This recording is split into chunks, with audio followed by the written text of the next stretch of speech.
Black magic এবং জাদুর ব্যবহার সারা পৃথিবীতে এত বেশি হয়, আমরা অনেকে এ সম্পর্কে ধারণাও রাখি না। আমি আমার ব্যক্তিগত অভিজ্ঞতার কথা বলতে পারি। আমাদের দেশে ঘরে ঘরে মানুষ ব্ল্যাক ম্যাজিকের শিকার, ঘরে ঘরে। এবং এটা এত পরিমাণ আছে, ভেতরে ভেতরে আমরা অনেকে জানি না। আপনারা বিভিন্ন কাগজ দেখেন সোশ্যাল মিডিয়াতে, বিভিন্ন শহরে, বিভিন্ন আপনার বৈদ্যুতিক খুঁটি ইত্যাদিতে তান্ত্রিক অমুক কামাখ্যা থেকে প্রশিক্ষণ প্রাপ্ত, দেখেন না? হ্যাঁ, স্বামী স্ত্রীর মিল মহব্বত তৈরি, এটা সেটা, দুঃখ দূর, হান তান, এগুলো বেশিরভাগ ব্ল্যাক ম্যাজিশিয়ানদের কাজ।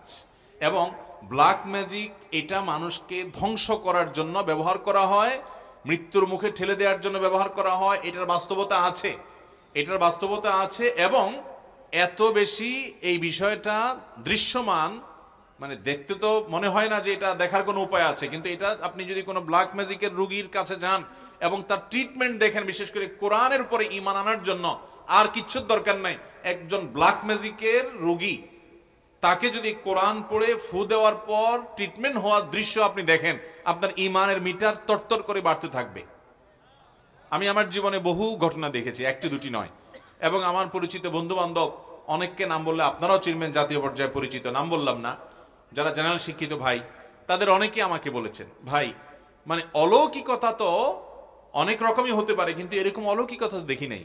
এই কোরআনের মাধ্যমে আল্লাহ তাআলা ব্ল্যাক ম্যাজিক থেকে এইভাবে মানুষকে র্যাপিডলি, খুব দ্রুততার সাথে মানুষকে ট্রিটমেন্ট করান। অনেক রোগী আছে দেখবেন কোনো ট্রিটমেন্টে কাজ হয় না, কোনো ট্রিটমেন্টে কাজ হয় না। এগুলো বেশিরভাগ ব্ল্যাক ম্যাজিকের রোগী হয়। আমি আমার মসজিদের মহল্লার এলাকাতে এক ভদ্র মহিলা, বয়স অনেক কম, একটা বা দুইটা বাচ্চা হয়েছে, তিনি বিছানায় শয্যাশায়ী হয়ে গেছেন। 1 বছর আগের ঘটনা, নারায়ণগঞ্জ ভূমিপল্লী এলাকা। তো সেখানে আমাকে এক ভদ্রলোক নিয়ে গেছেন, যাওয়ার পর আমি ডিটেল শুনলাম। শোনার পরে আমার কাছে মনে হলো যেটা ব্ল্যাক ম্যাজিকের রোগী। ইন্ডিয়াতে নিয়ে গেছেন, অনেক জায়গায় নিয়ে গেছেন, কোনো কিছু হয় নাই। পরবর্তীতে আমি ওনাকে পরামর্শ দিয়ে একজন রাকির সাথে যোগাযোগ করাই দিলাম।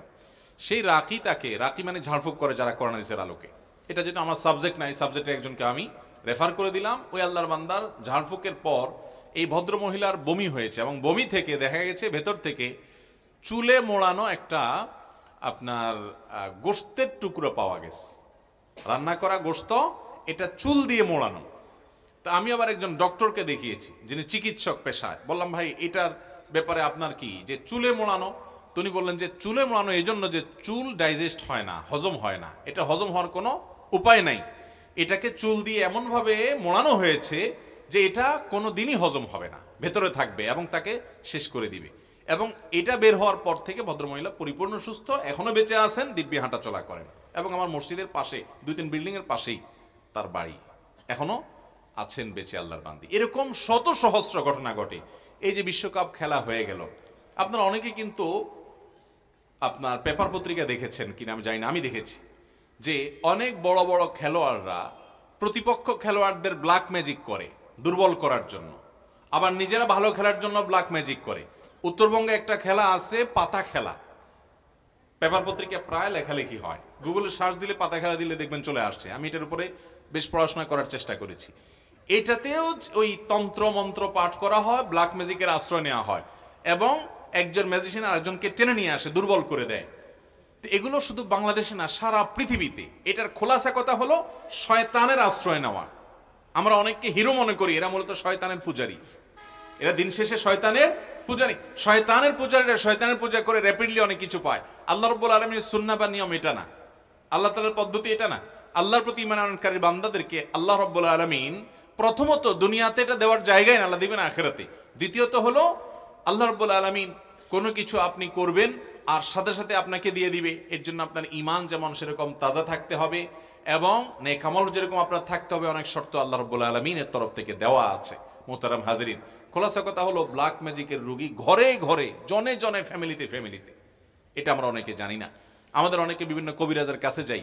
এই কবিরাজরা দেখা যাবে যে আপনার অনেক সময় অনেক হাড়, অনেক সময় দেখবেন যে অনেক পুতুল, তারপরে যা দেখবেন যে পুতুলের গায়ে আপনার অনেকগুলো পিন লাগানো আছে।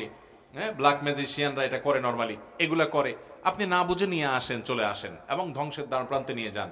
অনেক মানুষ অসুস্থ হয়ে যায়, অনেকে মৃত্যুর কোলে আস্তে আস্তে ঢলে পড়ে, অনেকের অনেক দিক থেকে, অনেক স্বামী স্ত্রীর মধ্যে মনোমালিন্য তৈরি হয়, অশান্তি তৈরি হয়। ভাইরা আমার, এই ব্ল্যাক ম্যাজিকের রোগী বোঝার উপায় কি? 1 নম্বর কথা হলো যে কোনো ট্রিটমেন্টে কাজ হয় না, অস্বাভাবিক কিছু কর্মকাণ্ড দেখা দেয়, ঘুমের মধ্যে প্রচুর পরিমাণ খাওয়ার অভ্যাস আছে, এবং প্রচুর পরিমাণে আপনার ব্ল্যাক ম্যাজিকের রুগী, তাদেরকে দেখা যায় যে তারা ঘুম আসে, হাই আসে অনেক বেশি, সীমাহীন হাই আসে, মানে মাত্রাতিরিক্ত হাই আসে এরকম, এবং এরকম আরো অনেকগুলো বিষয়, বিশেষ করে যারা রুকিয়া করেন, ঝাড়ফুঁক করেন, এই বিষয়টি তারা আর অনেক ভালো বলতে পারবেন। অতএব এটা থেকে বাঁচার উপায় কি? খুব সহজ উপায় ভাই। এক নম্বর কাজ হলো সকাল সন্ধ্যার দোয়া কখনো ছাড়বেন না, কখনো ছাড়বেন না। বিশেষ করে কিছু দোয়া আছে, রক্ষা কবচ, বিসমিল্লাহ আসমিহি, 3 কুল, সূরা ইখলাস, সূরা ফালাক, সূরা নাস, 3 বার সকাল, 3 বার সন্ধ্যা, বাসা বাচ্চাদেরকে শুকাই দিবেন, রাত্রে শোয়ার সময় এগুলো পড়ে পুরো শরীরে ফু দিবেন, ফু দিয়ে ঘুমাবেন। এবং টয়লেটে ঢুকেন, বের হন, বা বাসায় ঢুকেন, বের হন, এক কক্ষ থেকে আরেক কক্ষে যান, বিসমিল্লাহ ছাড়া কখনো ঢুকবেন না। বিসমিল্লাহ বলে হাদিসে আসছে শয়তান তার সাথে আর প্রবেশ করতে পারে না, এবং আল্লাহ তাআলা তাকে সেভ করেন। বাসাতে বের হওয়ার সময় বিসমিল্লাহি তাওয়াক্কালতু আল্লাহ পাঠ করেন। এবং কোরআনে কারীমের একটা অলৌকিকত্ব, বিশেষ পুরো কোরআনই অলৌকিকত্ব, এর ভিতরে একটা হলো সূরা বাকারা বাসায় তেলাওয়াত চালু করে রাখবেন। আমি আমার বাসার কথা বলতে পারি, অনেক সময় দেখি বাচ্চারা ঘুমায় না, অস্বাভাবিক আচরণ করে, ছোট ছোট বাচ্চারা। সূরা বাকারার তেলাওয়াত কিংবা কোনো রুকিয়া যখন চালায় করে রাখা হয় অডিও, দেখা যায় যে আস্তে আস্তে পরিবেশ শান্ত হয়ে যায়। আপনি নিজে আমল করে দেখতে পারেন। অতএব কোরআন তেলাওয়াত বাড়াতে হবে। আজ আমাদের ঘরগুলো থেকে কোরআন তেলাওয়াত চলে গেছে, কোরআন তেলাওয়াত আমরা করি না। আর সকাল সন্ধ্যা দোয়া জিকিরগুলো করবেন, সবসময় বাসা বাড়িতে ঢুকতে বিসমিল্লাহ পড়ে ঢুকবেন, এবং শয়তান কোনো সুযোগ পেতে পারে এরকম কোনো কাজ করবেন না। আল্লাহ তাআলা আমাদেরকে হেফাজত থাকার তৌফিক দান করুন। চুল দাড়িতে যে সকল মেহেদির রং লাগানো হয় তা জায়েজ আছে কিনা? কালো কালার এবং মেহেদির কালারের পার্থক্য কি? এ ব্যাপারটি একটু খোলামেলা আলোচনা চাচ্ছি। ধন্যবাদ প্রশ্নকর্তাকে। চুল এবং দাড়ি এগুলোতে যদি পাক ধরে যায় বা সাদা হয়ে যায়, সেটা কোনো অসুস্থতার কারণে হতে পারে, বয়সের কারণে হতে পারে, যে কারণেই হোক না কেন। নবী করিম সাল্লাল্লাহু আলাইহি সাল্লাম বলেছেন, গায়্যিরু হাযা শাইব, তোমরা তোমাদের চুল দাড়ি এই যে কালো সাদা হয়ে যায়, এগুলোর এই সাদা কালারটাকে পরিবর্তন করো। এই সাদা কালার, দবদবে সাদা কালার না রেখে এটাকে অন্য কালারে পরিবর্তন করাটা অধিকতর উত্তম। যদিও এটা ফরজ ওয়াজিব না, সাদা কালার রাখলে কোনো গুনাহ হবে না, কিন্তু নবী সাল্লাল্লাহু আলাইহি সাল্লাম এর পরামর্শ এবং সুন্নাহ হলো এটাকে পরিবর্তন করো।